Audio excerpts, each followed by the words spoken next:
प्राचीन काल की बात है। एक बार पार्वती ने भगवान शिव से पूछा, प्राणनाथ, इस संसार में सबसे बड़ा बल क्या है? शक्ति, बुद्धि या भाग्य? भगवान शिव ने उत्तर दिया, पार्वती, सबसे बड़ा बल है धैर्य और सच्चाई। इसे समझाने के लिए मैं तुम्हें एक कथा सुनाता हूँ। शिवजी ने कथा आरंभ की। एक राज्य में एक न्यायप्रिय राजा रहता था। उसकी 3 पत्नियां थीं। पहली 2 पत्नियों का देहांत हो चुका था। तीसरी पत्नी से उसे एक पुत्र था, जबकि पहली रानी से 4 पुत्रियां थीं। राजा सभी संतानों से प्रेम करता था, परंतु नई रानी के मन में ईर्ष्या घर कर चुकी थी। राजा के बाहर जाने पर चारों राजकुमारियां मिलकर भजन मनाती थी और मंदिर जाकर पूजा करती थी। वे दयालु संस्कृति और धर्मपरायण की थी। यह बात नई रानी को बिल्कुल पसंद नहीं थी, क्योंकि उसकी इच्छा थी केवल उसका पुत्र ही राजा का उत्तराधिकारी बने। रानी ने एक दिन एक चाल चली। उसने एक बूढ़ी दासी को बहलाया फुसलाया राजकुमारी को पर झूठा आरोप लगवाया कि वे राज्य के खजाने से चोरी करती हैं। राजा को यह बात विश्वास नहीं हुई। फिर उसने सच्चाई जानने के लिए निर्णय लिया।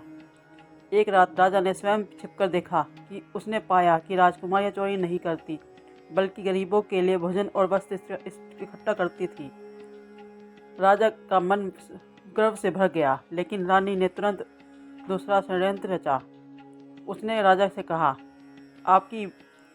यदि आपकी बेटियां सच्ची हैं तो उन्हें जंगल में तपस्या करने के लिए भेज दीजिए।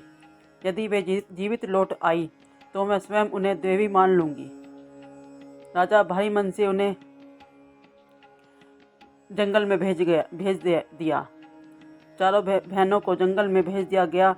जंगल में उन्होंने कठिन जीवन जिया, फल फूल खाए, नदियों का जल पिया और निरंतर भगवान का स्मरण किया।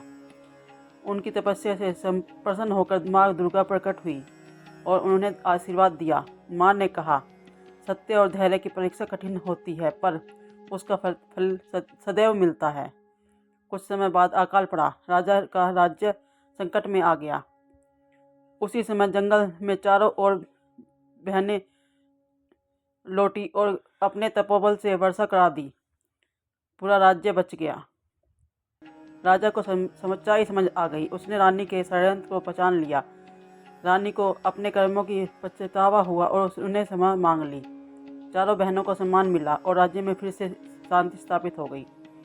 भगवान शिव ने कथा समाप्त करते हुए कहा, पार्वती, जो अन्याय सहकर भी धर्म नहीं छोड़ता, वही अंत में विजयी होता है।